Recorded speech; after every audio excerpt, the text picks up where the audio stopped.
What's going on, you guys? Welcome back to another comparison video. Today we have another pretty quirky comparison, but one that actually makes a lot of sense on paper. We're sitting in a 2009 Aston Martin V8 Vantage with a 6-speed manual transmission, and we'll be comparing it to a 2011 BMW E90 M3, also with a 6-speed manual. So what do I mean by these two cars being similar? Well, ignore for a moment that the E90 is a sedan, because it's virtually identical in how it drives to the coupe. But if it was a coupe, both of these cars would be 3,600-ish pound 2+2 coupes with naturally aspirated V8 engines making over 400 horsepower, 6-speed manual transmissions, rear-wheel drive, and both from an era that is now, in 2024, considered fairly analog in terms of driving dynamics. But these two cars come in at somewhat different price ranges. This being a 2009 facelifted V8 Vantage, this has the 4.7 liter engine instead of the old 4.3 liter. And with this rare 6-speed manual transmission, these cars go for around $60,000 to $65,000 versus a manual E90 or E92 M3, especially the LCI or facelifted version post 2011. You're looking at $30,000 to $40,000. Let's call it 35 grand for a pretty clean example. So for about 25 to 30 grand extra, is the Aston actually a better driving experience? That's the question we're going to try to answer. So like I said, this is powered by the 4.7 liter V8 engine. It's essentially a hand-constructed version of the Jaguar AJ series V8. It makes 420 horsepower, 346 pound-feet of torque. And the one thing that does set this apart from the M3 is the fact that it has double wishbone suspension, front and rear. And because of that double wishbone suspension, the pedals are actually slightly offset to the right. And there's actually not a whole lot of space to the right of the gas pedal. We'll see if that impedes heel-toe action. Now, the owner, Jackson, has done a few mods to this. He mentioned that this came with a sport pack with a stiffer suspension. He also added a Velocity AP twin plate clutch, a stage 2 tune, secondary cat delete, and we're running the Apex VS 5RS wheels. They're 19 by 10 in the front, 19 by 11 in the rear. And the tires are Continental Extreme Contact Sport, 265 in the front, 305 in the back. Now with that, let's take this thing for a drive, then hop into the M3 and see if this car is actually worth the extra cash.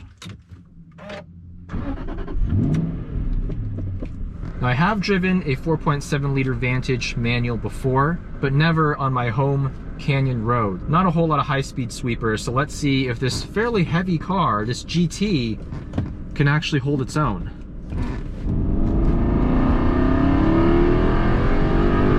Wow. One of the best V8 engines in terms of sound, in my opinion. And all it takes is 2 corners for me to appreciate this old school hydraulic steering rack. It has great feedback. It weights up in the corners.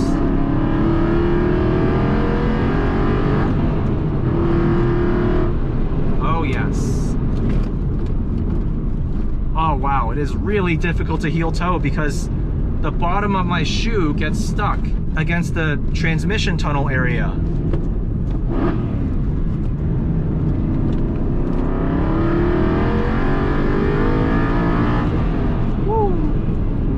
A bit on the longer side. Second gear will go to around 70 miles an hour, it seems like.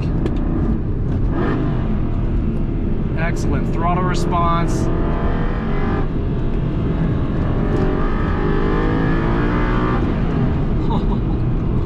Really good straight line performance.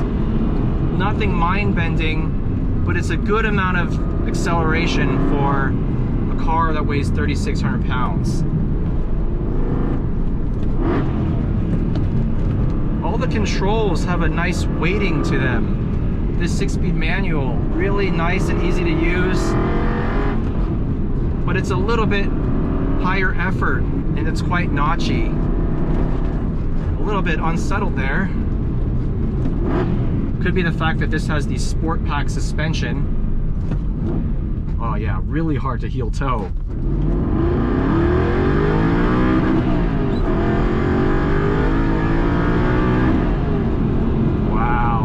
What a sound! Now, I've driven multiple E92s and E90s, and they're one of the best sounding V8s ever. honestly, this might sound better. Let's hold that thought until we actually get a chance to ring out the S65 in that BMW. But right now, I am loving this.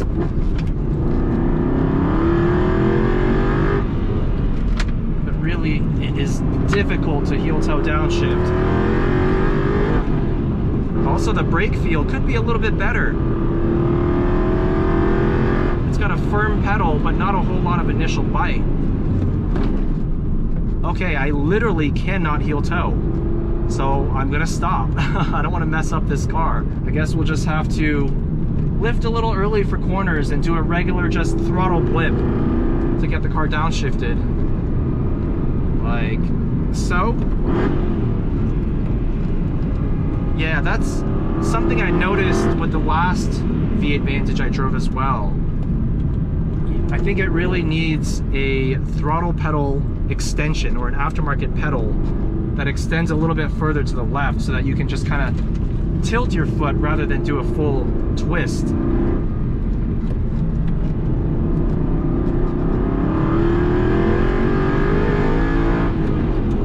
Oh, this engine though. This engine and this gearbox, this hydraulic steering rack, the double wishbone suspension, these are the highlights of the car.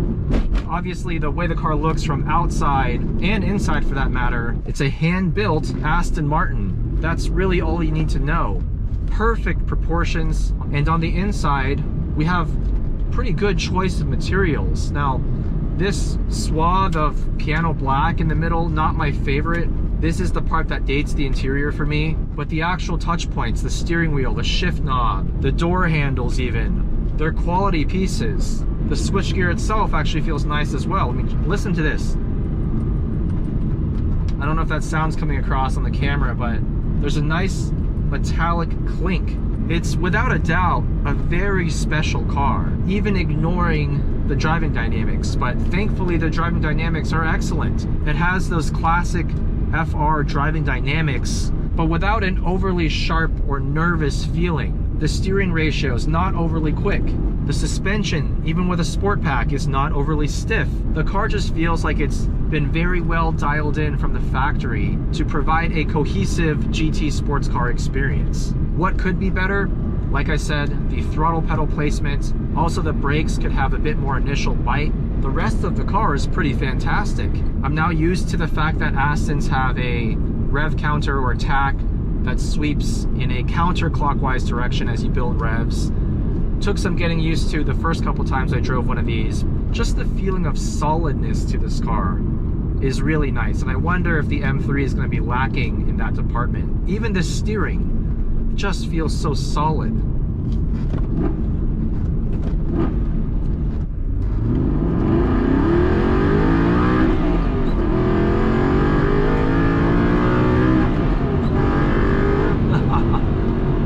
Second and third gear are spaced pretty close together. Just the engine sound alone makes me want to have one of these. And the owner Jackson mentioned that the reputation of these cars being unreliable might be a little bit overblown. Obviously, I can't confirm or deny, but if that is the case, for 60 grand, this might actually be a pretty good value.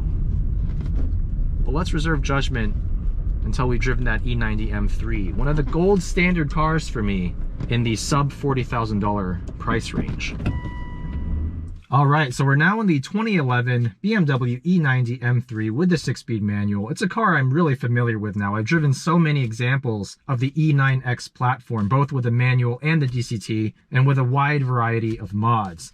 The owner Colin has just thrown a few things on this to make it feel a little better than stock. So he has the Ohlins Road and Track coilovers, front monoballs, solid rear subframe bushings, polyurethane diff bushings, and then we have some camber plates up front to get the camber up to -2.5 degrees. And we're on some Yokohama V601 summer tires. And this has the competition package, which gives this car these unique wheels. This car weighs around 3,600 pounds, but the way this one is spec'd, I expect it to be very close in weight to that Aston. 4-liter naturally aspirated V8 engine, S65 engine code, makes 414 horsepower, 295 pound-feet of torque. So it's only down 6 horsepower from that Aston, but it's down about 50 pound-feet of torque, which is pretty significant. Another big difference is the suspension geometry. We have McPherson strut front, multi-link rear. That Aston has double wishbones all around. So theoretically, that car should turn in a lot better than this one,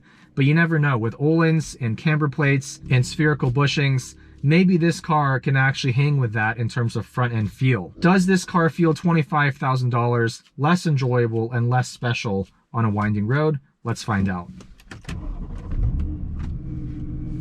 This did come with adaptive EDC dampers from the factory, but with the Ohlins, this functionality has been disabled. Can the S65 still hold its own against that glorious 4.7 liter Aston V8?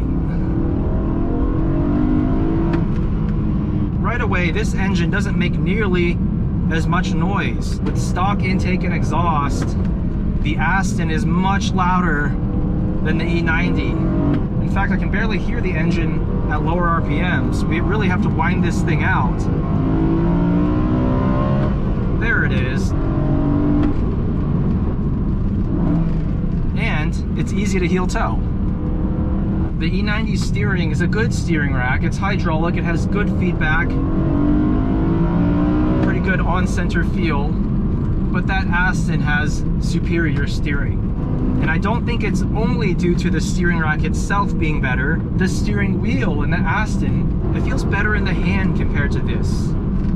Brake feel on this is much better than the Astons, I will admit. More initial bite. The gearbox is a bit rubbery, it's classic BMW, but it's easier to use. I can really hustle this thing through the gears in a way I couldn't quite accomplish with that Aston 6-speed.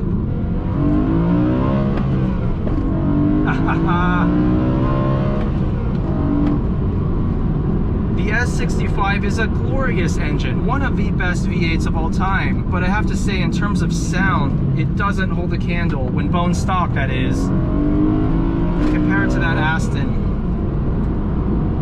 What about the handling? Well, the Road and Track Ohlins coilovers do give this a handling advantage over the Aston. That much I can say for sure.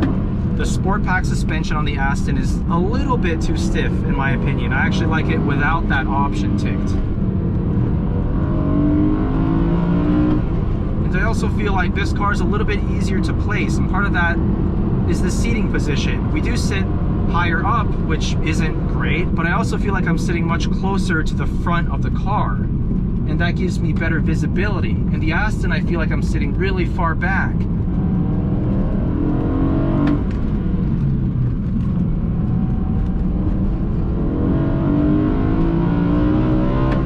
But it doesn't feel as special as that Aston. After all, this is just a tarted up BMW 3 Series with an amazing engine, stiffened up chassis and suspension, and some fender flares. That's ultimately what it is. The Aston is a bespoke Grand Touring sports car. The steering of this car, while good, I'll say it again, is not as good as that Aston's hydraulic rack. However, all of that aside, when I'm bombing down this road, I prefer driving the E90 M3 because I can hustle it down the road more easily. Maybe I'm slightly biased because I've driven more examples of this car, probably close to 10 examples, whereas I've only driven 3 of the V8 Vantage. But I just feel like this car is easier to drive. The learning curve isn't as steep. You can heel toe it way more easily. I mean, that's a good start. But also the car feels a bit more nimble, even though they weigh about the same. This car might weigh at most 100 pounds less than the V8 Vantage, and yet it feels more nimble. It feels like you can push it more easily.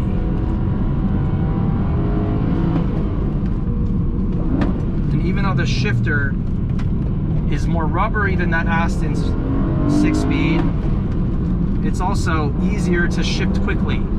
Everything about this car, you can just grab it by the scruff of its neck and just send it. Of all the cars I've driven that weigh over 3,500 pounds, this is one of the easiest to drive really, really hard.